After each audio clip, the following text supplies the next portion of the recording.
into the skull. Yes, as you would. Pulls her head out through her back. Ooh.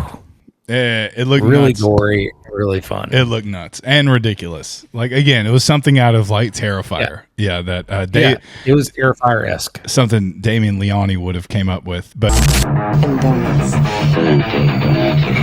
We sell donuts.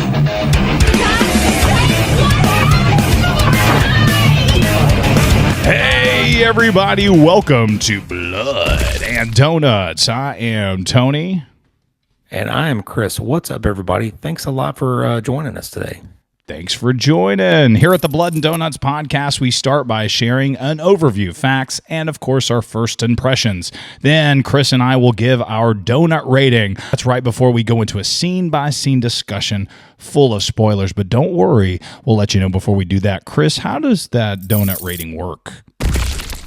So we rate our movies on a scale of 1 to 13 donuts. 1 through 4 is, we're not going to that one to you at all. You don't need to even rent this one.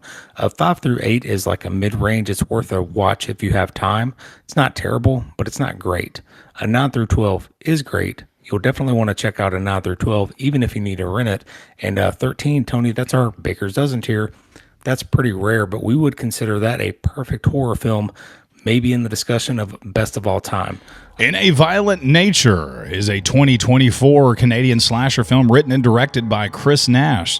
Described as an ambient slasher, it follows a mute killer who is accidentally resurrected from his grave in the Ontario wilderness by a group of teenagers, whom he then begins stalking and murdering. The events depicted are largely observed from the killer's perspective.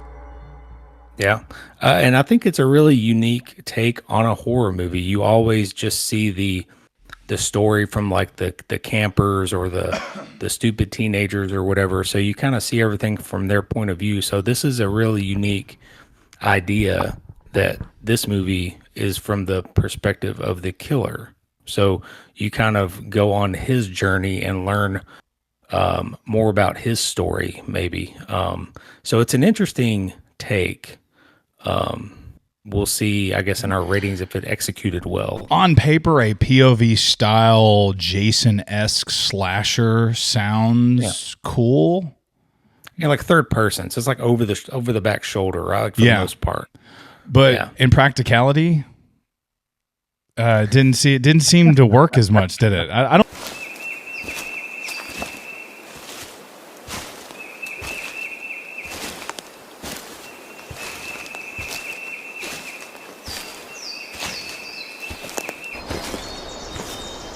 I don't know. It was not as cool as it sounded. Not as cool as on paper. Like it's on paper, but in practice, it's a different thing. I don't know. And it's an audio. It's really queued up by audio, so like you can hear the teens playing and splashing. You can hear them birds. Tell a story around a campfire. Yeah, birds and him walking. You hear a lot of that. But you can also hear like a car drive by, and it alerts him to go do something else. You know what I mean? So. It's interesting, but man, the execution, and maybe I watched a little too much behind the scenes stuff because I really kind of wanted to pull for this movie. I was like, man, like these guys really, I think they had to scrap like 80% of it. Yeah. They reshot 80%. They've refilmed it. They filmed it one time, didn't like that product, and then reshot it again, and then ended up with this. But you're pulling for them because it just shows how down to earth they were and how nitty gritty they had to get to film this thing. Yeah. And but man, I got some opinions I think here in a little bit. But what was the budget on this thing? Micro budget, very low, reportedly around $250,000. That's still good. I mean, that's pretty good for what they had, for sure. I like the Johnny. I like his character. I think it's a cool idea. Again, it's just like Leatherface and and a little bit of a lot of Jason Voorhees in there mixed together. And then you remember the Cabin in the Woods? Like you summon the redneck zombie killer family or whatever. Right. He's part of the redneck killer family. I was like kind of laughing when they picked up the locket and it summoned it just reminded me of Cabin in the Woods. I thought that was hilarious. Igneo Animus.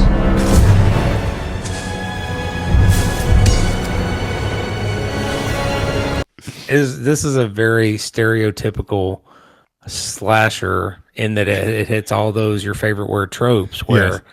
you got the teens, you got something happened that triggered him. You can't kill him or whatever.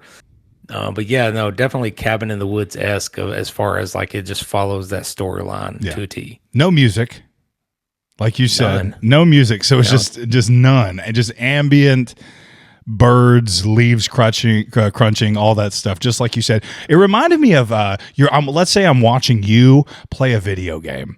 You know what I mean? And you're Johnny and you're walking through and like, you know, remember playing Arkham Asylum and you're Batman and then you hear the characters over here, man, if that Batman was here right now, let me tell you what I would do. And then like you get the story as you play the video game. That's what it felt like. Find any more of these.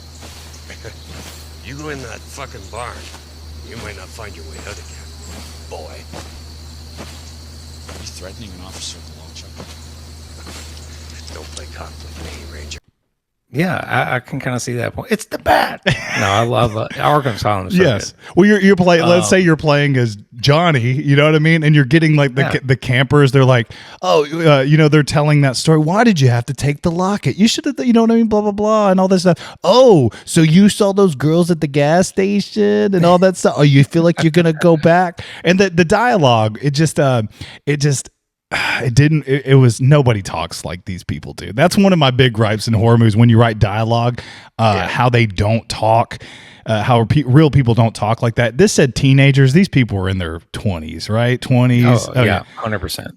It just like you could go movie to movie, and I think it's a really good point that you make in these podcasts when you say that.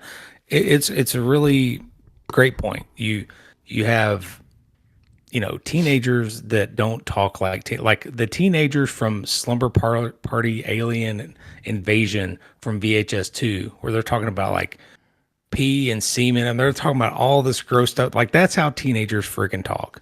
Yeah. These teenagers sounded like they were just prim and proper and just reading off a script.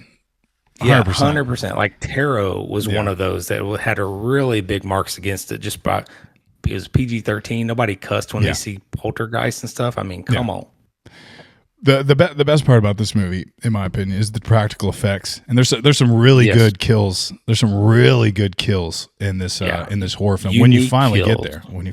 Yeah, almost ones that you'd really want to just like, hey, watch it for that. Like, you know, you almost want to recommend it just for the kills sake. Very Terrifier type kills. I feel like not as creative and not as entertaining as the Terrifier franchise. We actually loved watching Terrifier 1 and 2 and laughed during the whole entire thing. I don't know if we would have laughed through this one like that. I think on the one kill with stretching the girl out, that was a really fun. Like, we would have laughed at that. Yeah, I really enjoyed that. I really enjoyed that a lot. One of the best top kills. I mean, it's like a top 10 kill of all time almost. Really fun. Johnny's mask, it's a makeshift metal mask, which he reforges during the film, symbolic of reclaiming his reclaiming his identity. The mask that they used, they tried to use a real like firefighter mask from back in the day, but it was too big and bulky, didn't look right, so they made their own for this one. Yeah, I thought Johnny was fine as a mascot, like you said. I mean, the weapons were cool. Yeah. His mask was creepy. Like if you see that stalking you in the middle of the woods, you're gonna freak out and run or try to kill it or whatever. So I thought the mascot did just fine. I not as creepy as a Michael Myers, and it's hard to compare to those great pillars of horror that we often refer to, but it was good. It was good enough. I'd say most of this movie was in natural light as well, so it was like a lot of daylight horror, I guess you would say. That's very different. Like you said, not as creepy. This movie's not real scary. You know what I mean? Like that. I guess that's what you run into when you're in the POV of you're in the driver's seat, because typically you identify with like a Laurie Strode, and then like you said, all of a sudden, you know, he just comes out of nowhere, Michael Myers, and just like doo-dun. You know what I mean? And you get that music and stuff. This doesn't have that. Yeah, this didn't really give you any kind of character to root for or cling on to. Like, of course, by the middle of it, I was pulling for Johnny. I just wish he would hurry up a little bit. You know what I Yes, mean? that is one thing. These teenagers are so annoying, and so is the dialogue, that I wanted Yeah. every single one of them to die. 100%. Just a Like horrific death. you don't have a good final girl or anything like that. It's like your comparison to Lori was good because you don't have that kind of guiding light through the movie. You just have Johnny, which is he's fine as a mascot, but you already know he's not going to die. So it's like you don't have any kind of good guy to root for, as it were. The director has hinted at sequel ideas, possibly exploring Johnny's origins or expanding the mythology. How do you feel about that? I would probably watch it. I guess I kind of saw a glimpse of a little box art as I was looking up this movie. I saw that like a sequel was maybe in the works or being discussed and stuff, and I think it could work. I mean, I wouldn't want to see it super oversaturated or anything, but if you get it a good 3 or 4 movies like Terrifier, I think it's got a lot of improving to do. I wanted to see. There was a few parts during the movie that I would have liked to see more of. Where, say, there's a point in the beginning where they all gather around and take a picture, and Johnny's just standing in the background, and you can see him as the audience, but they don't see him. So as that is so camper. cool. I forgot about And- that scene, dude. And That yeah, is so cool. That's a really good callback because like later on, Johnny hears them arguing, like, "What the fuck is that? That's a face right there," and they're like, "No, that's just dirt, man." Yeah. I want to see a lot more of that. Yeah, that was as your cool. filler. That was really cool. Yeah, they were like, it's probably that guy from the picture last night. What are you talking about? The guy from the picture last night. Yeah. You know what I mean? That was we agreed that was dirt on the film or whatever. Yeah, Like, that's so cool. And like you, I agree with you. Like if you do go on and make other sequels, take so if we look at Rotten Tomatoes, 44% popcorn meter, 78% critics are liking this movie. So it's different, and you got mixed reviews here. But I hope the director takes the good, takes also the critics and the things that should be changed, and I hope he listens to that, because I agree there is some really good elements of this movie that really shined, and then there's some really brutal in the wrong kind of way elements as well. for my rating, I really had some high hopes for this one. Like I said, the only thing we knew was from the perspective of the serial killer. And the story is there. The sound design is pretty good, where you have just no music. You just have atmospheric sound. And the kills are really fun. But holy smokes, we did not need a walking simulator of a movie. It's just boring filler. And like I said, it's filler. And it's hard to kind of critique it because you can see how hard they worked on this movie. But for me as a critic, I wanted to see a lot more of that interaction with the campers. I don't need to know everything about them, but I want to see where Johnny overhears more strife between them, or maybe he kills one of them and he's taking it to go put it in a box to fall out later or something. Yeah. That would have been fun. Yeah. I'm honestly torn between like a 4 and a 5. I think a horror fan should watch it, but it's not going to change your life. I'm going to go with a 5 just because I thought the kills were really cool. But you can fast forward past the walking parts. Honestly, you're not going to miss anything. You can see, if you see him just walking through the daylight field, you can fast forward until you see another character and you won't miss anything. So 5 out of 13 for me for a walk through nature. Walk through nature. Oh, sorry. In a violent nature. In a violent nature. On paper, a POV style Jason S. slasher sounds like a bold and refreshing twist on a tired formula, but in execution, in a violent nature, is sluggish. What should be a tense, immersive experience ends up feeling like you're stuck watching someone else play a slow horror video game with bad dialogue trickling in from another room. From the opening shot of Johnny rising from the ground, the film leans hard into long, meandering takes of him walking at a glacial pace through the forest. These stretches are paired with poorly written conversations in the background, background. Even the ending, featuring a bizarrely long bear story, fails to provide any real payoff. Finishing this movie felt less like watching a horror film, more like completing a homework assignment. To its credit, the kills are brutal and the practical effects are genuinely impressive, but that alone couldn't salvage the overall experience for me. I can't recommend In a Violent Nature. I say skip the full movie just like Chris. Just watch the kill scenes on YouTube. You will get the best it has to offer without the boring filler. In a Violent Nature, I give it a 4 out of 13. And that is a fair score. It is not. It's really not for everyone's cup of tea. If you're looking for anything like fast paced or just exciting and stuff, this ain't it. You could pass on it. But if you're looking for, if you got some time to kill and you want to see some fun practical effects and stuff, you can hunker down for a little bit. I tell you some groundbreaking slasher films. How about Richard Evil Sullivan, 1980, driving around in his Mercedes in Los Angeles on New Year's Eve, killing people on the stroke of the hour. How about that? How about 1983, where Angela Baker was killing people at her camp with male genitalia? May I add there at the end. So that you're talking about creative slashers, that's good. I feel like it's everywhere, everything I read. Yeah, it's POV. Oh, you get killer POV. I feel like there was some Michael Myers POV. Friday the 13th had some good POV, especially the first one. When you're watching the kids like jump into the lake and stuff on the first Friday the 13th, you are watching it from the killer's eyes. You know what I mean? Yeah. Yeah, 100%. And I think this one just tried to stay in that element. And it doesn't work if you don't know what the main group of, we'll call them just the stupid campers, are doing.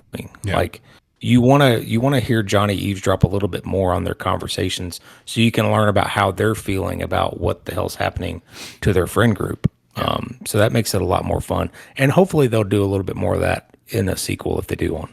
Yeah. I mean, I love that they took a low budget, they made a shot, but there's something to be said about a producer, something to be said about a production company saying, why don't you cut this?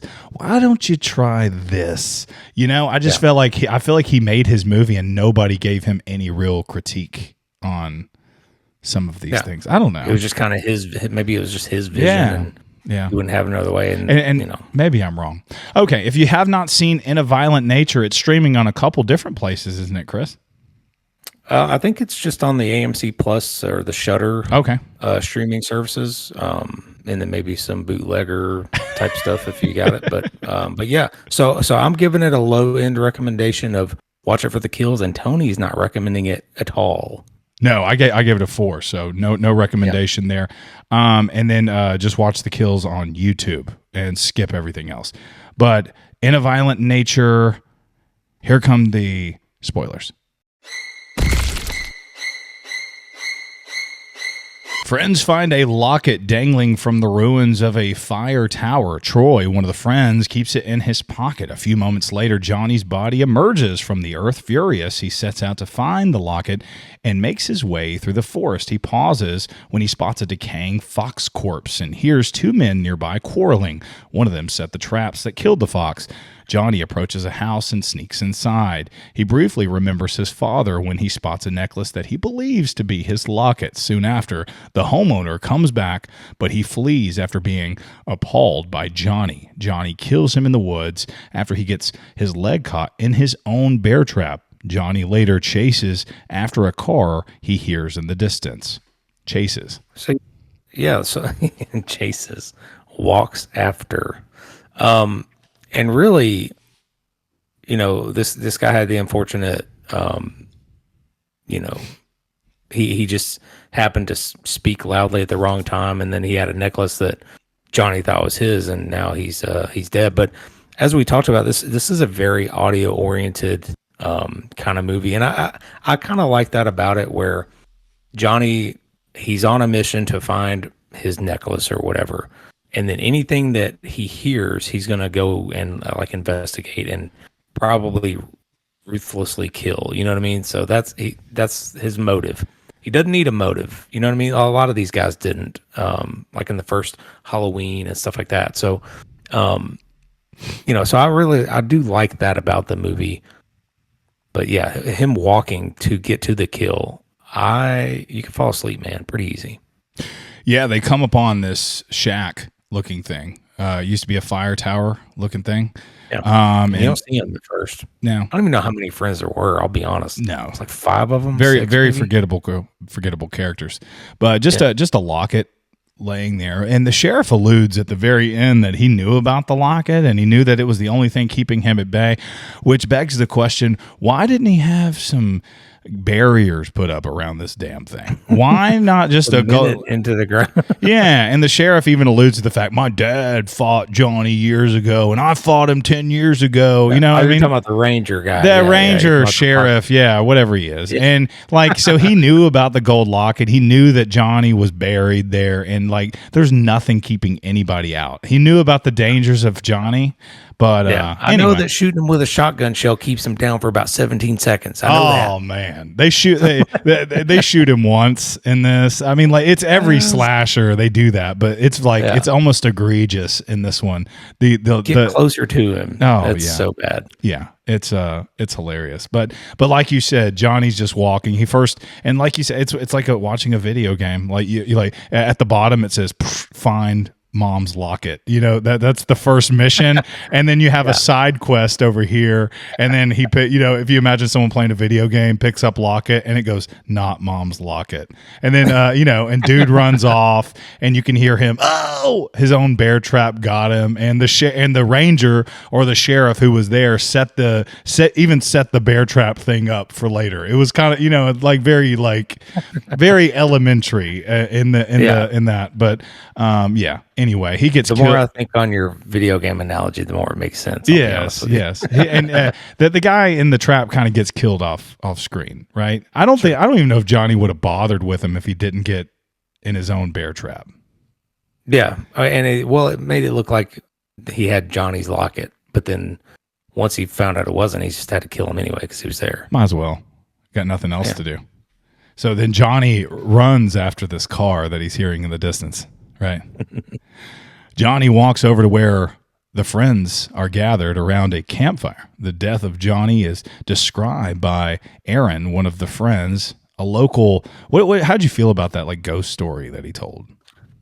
I thought it was fine. You know, standard fare ghost story. I mean, you know what I mean? It's like a little quick exposition dump, if you will, that just kind of gives us, the viewer, a little background on our boy Johnny, and you know, it works for what it does. You know, Yeah, I agree. Here's why Johnny, kills people. Yeah. In about 5 minutes. You know. Yeah. While he's telling the story, just like hearing the actors talk it's so freaking annoying. It is so freaking annoying. They're definitely a group of annoying. I guess you could call them teenagers, but they do look like they're in their mid-20s. They're like, it looks like if me and you and our friends like went camping like 10 years ago. Yeah. But except they don't talk about like, where's the heartburn medicine at? I want to make a horror movie, but I want to like you and I be in it as high school students. Yeah. Yeah. That's what it would look like. Terrifier. What's her name? What's the lead in Terrifier?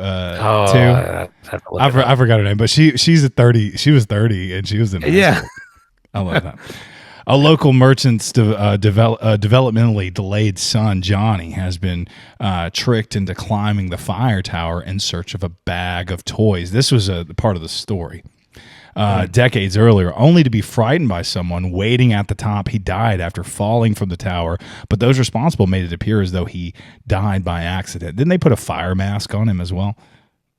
I think so, yeah. Yeah, they put a fire mask on him and acted like he was just kind of playing around, right? Yeah, and so then that's why he goes back and retrieves it later, I guess. Yeah. The story of Johnny. You could start every sentence with Johnny walks, by the way. I know this paragraph starts out like that, and you could start all of them. So this synopsis is really going to leave out the long, drawn-out, leaves crunching and walking and journey of Johnny. So it's leaving that out, thank goodness. After discovering the truth, Johnny's father confronts the offender and is killed in a fight that was declared to be self-defense. The vengeful spirit of Johnny is said to be responsible for 2 murders that occurred decades apart.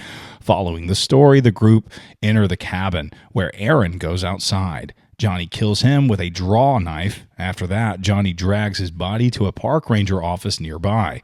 Johnny puts an old firefighter mask and gains an axe and a pair of dragging hooks inside. And there we go. Now he's got his full get up on. What did you think of that first kill where Aaron is taking a dump or whatever in the woods, and Or he Johnny just just gets some. he has that he got like, some wire, or and something. just until dude's head Yeah. falls off. That ain't bad. Gets him right in between the. That's what it teeth, was. Yeah. and Kind of sliced his head in So he half. gets him there and then pulls him apart. Yeah, by the jaw I enjoyed thing. that. I really enjoyed Oh that. yeah, I'm thinking finally some freaking action, some Yeah. better action, because the first kill was off screen and kind of like, what? Surely Yeah. not. Well, I then mean, the first kill in Friday the 13th is off screen too, though. You know, so he also was like I mean, what led to that? He's like, I guess I'm gonna go back to the gas station. This girl's like giving him crap about it, like, oh, so you're gonna go see them girls? He goes, yeah, or take a shit. I don't know. Like it was like the dumbest. And then they came out and they started chanting. What were they chanting? Like, I think they were just repeating like. Fill me up, Aaron. Fill me up, Aaron. I'll fuck you, fuck Fill me up, Aaron. I can't even. But yeah, they're just repeating it, and that's what this movie lacked was likable character. Even if you're going to see him get killed, yeah, you kind of want to have some kind of tangible likeness about him. Yeah. And these guys had nothing. Like as soon as after they were done making fun of Aaron going to take a dump, I was like, man, I hope they die next. yeah. I want y'all dead, like 100%. I'll be honest. I think maybe 3 of them got away in a car. I don't even remember. I couldn't tell you. There could have been couldn't tell 12 you. of them. There could have been Yeah. 6. I have no idea. Yeah, definitely. Yeah. On a lake dock the following day, Johnny spots Aurora and Brody. Aurora leaves to do yoga, but Brody wants to go swimming. Now, these 2 chicks are out there doing yoga together, or they're like friends, but they're also like alluding to some type of sexual tension between the 2. I think they're a little more than friends. One of them's daring the other one to go skinny dipping with, and she's like, I don't do that, but why don't you be a little bit more bold and come and get me or something? And it's like, that's pretty bold. Yeah. Like that's, taking your stuff off and getting in a lake. That's pretty bold up there, but whatever. Would you have given this more donuts if there had been skinny dipping in this particular horror film? Where do you think the extra 5 came from? I zoomed way in on the TV and saw a little of them. No, there wasn't. There wasn't anything in this. No, there was nothing. And in fact, you can actually watch. I thought it was really funny when Johnny walked into the lake and just like nothing's stopping him. He's like, what? That's a noise. And Is then he- he just walks into the lake Is and his he- head just gets. Is he lower at and the lower. bottom of the lake like this, like walking like this on the floor Drag of the lake? hooks. His drag hooks are weighing him down to the bottom. Yeah, the girl goes swimming and he like tugs her under the water and like you see bubbles. Like I don't know, she stays under there for a pretty long time, right? Yeah. Then you can see her floating up and stuff. Yeah, that ain't too bad. Johnny drowns Brody while she's swimming in the lake by herself. He then goes after Aurora, who is doing yoga stuff on the cliff. After using his dragging hooks to kill her, Johnny tosses her disfigured body off the cliff. This is the best kill in the movie. This is It is the best kill. hilarious. And totally preventable. She stands there and just watches, doesn't she? Yeah, she stands there for a good 2 seconds, and then like she sees him, and then turns back to this cliff. I mean, we'll call it a cliff, but really, I mean, I walk steeper inclines on the treadmill than this thing. I mean, it did not look that bad, not for real. And you know that because it's funny. One of the little Easter egg things is like they toss the body or the dummy, the prop down this cliff. It doesn't go all the and way. It slides halfway down and stops. It's like, dude, you could have made a break for it and went down this slide basically to get away from Johnny, but she just stood there and accepted fate, man. Yeah, she really did. But yeah, so the kill itself, we got to get into that. So Yeah. he pokes a hole through her back with his fist. opens up a hole, from behind, Yes. and then spins her around, drag hooks into the skull, Yes. As you would. pulls her stomach, yeah, Yeah. pulls her head out through her back. Ooh, It looked really nuts. gory, really fun. It looked nuts and ridiculous. Like, again, it was something out of like Yeah, Terrifier. Yeah, that yeah, it was Terrifier-esque. something Damien Leone would have came up with. But yeah, it was hilarious. And yeah, and I heard that they shot that over a period of many weeks. And Really? yeah, in different segments. Even in the production designers like backyard and at different moments trying to get Wow. that effect to come through and stuff, and just Yeah. a really cool effect. And hilarious that the body didn't go keep tumbling down. It just kind of Yeah, it just kinda made it stopped. halfway. She totally could have escaped Yeah. that way. Yeah. But this kill is basically the reason that it got a 5 and not a 4 for me. Anyway, I Yeah. thought it was really good. It's really good. There's another one that I like.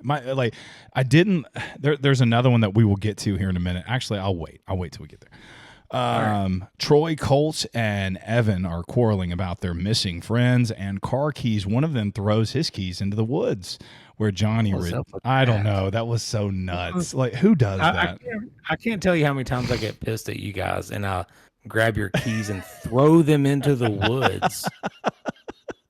What is the Nobody freaking does point? that. It was hilarious. That's such a 6-year-old thing to do or something. Oh my God. Who wrote that in? This is where when the director writes this, and you're like, maybe, I don't know if they would do that. Chris, I don't know, Chris. I don't know if a normal person would do no. that. He goes, no, Trust me. seriously, trust me. They throw him into the woods. And you the know? keys are going to hit Johnny and it's going to be kind of funny. Yeah. Johnny kind of like sits here with the keys for a minute, doesn't he? It's pretty weird. It's anyway. As Colt and Chris ride off on an ATV, he plays with a toy car keychain that is attached. After that, Johnny murders Troy and Evan. After finding Aaron's body at the park ranger station, Colt and Chris quickly return, but they run away when they see Johnny. Why did they even come back? I don't know. Again, here's where I'm lost with how many friends are left. It looks like, because this is a cool part where Johnny walks up to a car, smashes the window, and like puts a stick there to honk the horn, and then he Yeah. walks around the back house, and then the friends are like coming out of the house like to turn off the honking horn, and then Johnny's like right behind him. So that's a pretty cool little sequence there where they go to stop something and then turn around and your bad guy's there. So we just get to see it from the killer's point of view. So Yes. I thought that was pretty cool. Is this where like so one of them is running away and Johnny throws the axe? So this one is like kind of leaving off a lot. One of the friends, they come outside and they get a shot into Johnny, right? Talk about that a little bit and the axe throwing there. Yeah, so it seems like there's two that got away in the ATV, right? Yes. That's Chris and It doesn't matter. Colt. Yes. Yep. Doesn't matter, and who cares? So those two get away on an ATV for now, and then there's a few friends. So one of them gets a shot onto Johnny, but after Johnny gets their leg, that's what it is. Johnny gets somebody in the leg, and they go down. Yeah. And they're screaming. The other friend standing behind Johnny with a gun hits him, and then they're trying to help the friend up. Yes. And then that's where you get them kind of scrawling off screen, and you see Johnny come up behind him, and he just throws an axe. Yes, and and so you hear it, and this is my second favorite kill in this movie. So Johnny throws this axe off camera, and you hear. So you know he got something, but there's this really cool overhead shot that they probably use with a drone or something of Johnny walking, and you see dude with an axe in his head, kind of thing, and then the other dude's just kind of dragged. Johnny picks up a rock and smashes dude's head and I was just like, ugh. Like when I saw like that. a watermelon. It looks like he threw a watermelon off of a roof or something, and it just splattered. I love that scene. I love that whole scene right there with the, like you said, with the stick and the car horn and all of that. I love the yoga scene, all that again, but it was just brutal watching that and boring trying to get to these two couple of scenes. And there's another kill that we're going to talk about here in a minute that is just absolutely boring, brutal, but brutally boring and long and drawn out. So Yeah, and that's where this movie gets the 5 from me, because it takes it a minute to get there, and when it gets there, you're finally like, you can finally experience cool stuff. Like, yeah, oh, this is cool. Like how they did that when they Yeah. did. But God, it's literally minutes upon minutes of just walking. yeah, that's the truth. We got to cut that out in the second one, guys. Come on. It's getting dark when Johnny gets to the station, and the Ranger's telling Colt and Chris that that the locket is that Chris is wearing. She's wearing that locket, Chris. And it keeps Johnny's soul at peace, man. That is what's keeping Johnny's soul at peace. As Colt and Chris run away, Johnny paralyzes the Ranger after he briefly subdues him with a shotgun using a log splinter. Johnny mutilates the Ranger to kill him. So the Ranger has a Johnny history. This is where we kind of find out about that.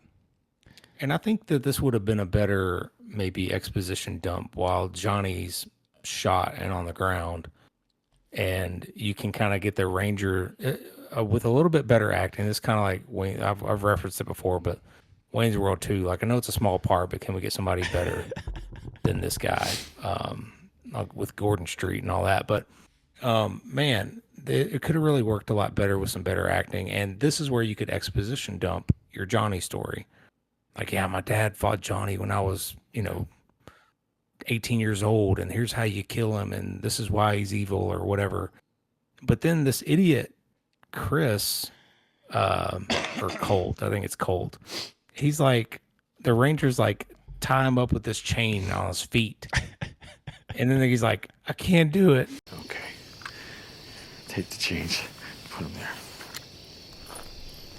And like, he doesn't even do it. So then he's like, all right, I'm going to give you this shotgun on the count of 3. It's such a stupid way to like get this Ranger killed who actually had some knowledge about Johnny. And you think he has some knowledge, but at the same time, he puts one shot into him. Whereas he should have been,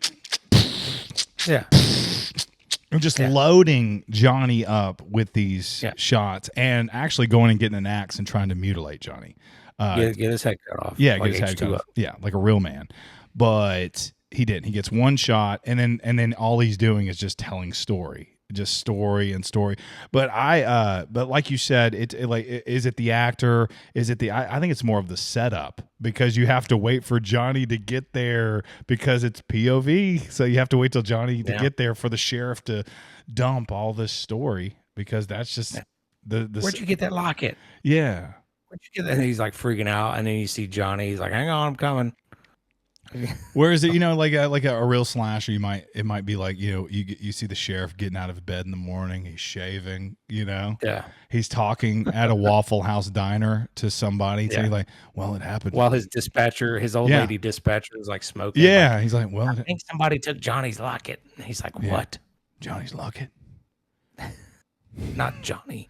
No, lock up the camp, call the police, get it, like kind of like a real, like a real slasher would. You would kind of need say, some units from the next county. yeah, units, we got to get. Kids are gonna die tonight. Don't you understand? You don't know what death is. Sorry. Colt later tries to divert Johnny's attention in order to trap him, but Johnny uses. Yes, sir. Oh, I'm gonna let you finish that sentence, but we got to talk about that. How stupid was that diversion?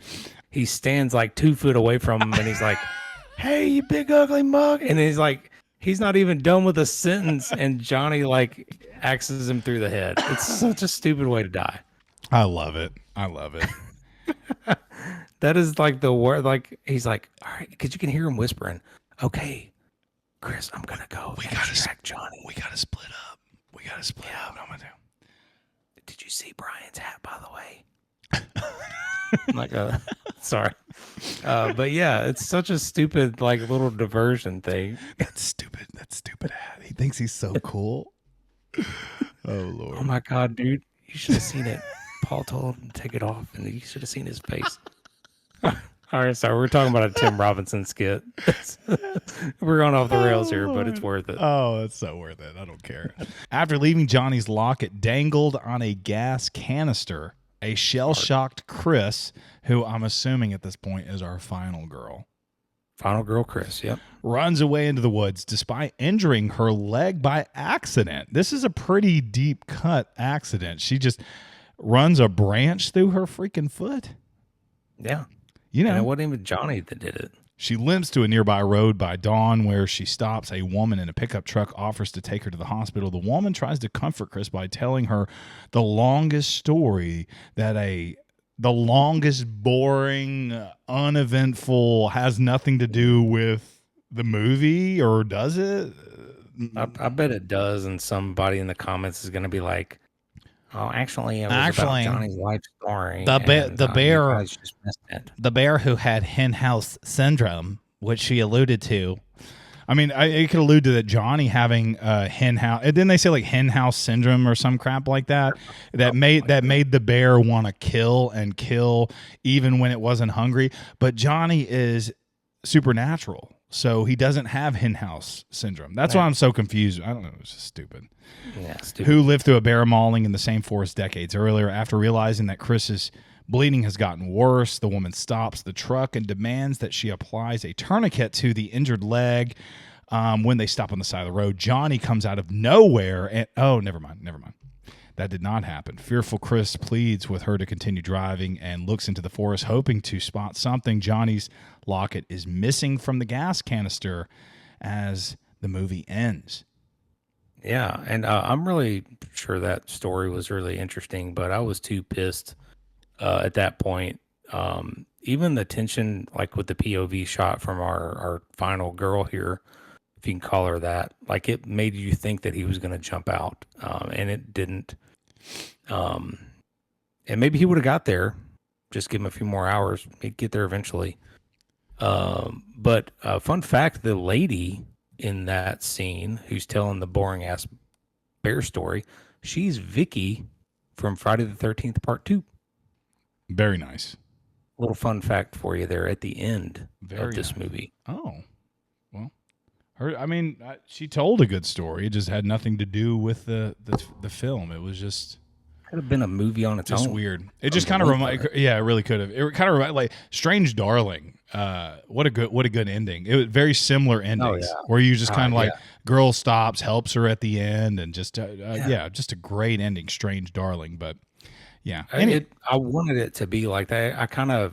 I was thinking of the ending of Strange Darling right when you said that, and I was like, man, what a contrasting difference between those two movies. And while we got y'all here, want to say thanks again for listening, and drop us a comment in our YouTube video and let us know what you think about this movie. Let us know what we got wrong, what you thought about it, and give us a like. We'd definitely love to hear from you, and even suggest some movies. We'll listen to you. Absolutely.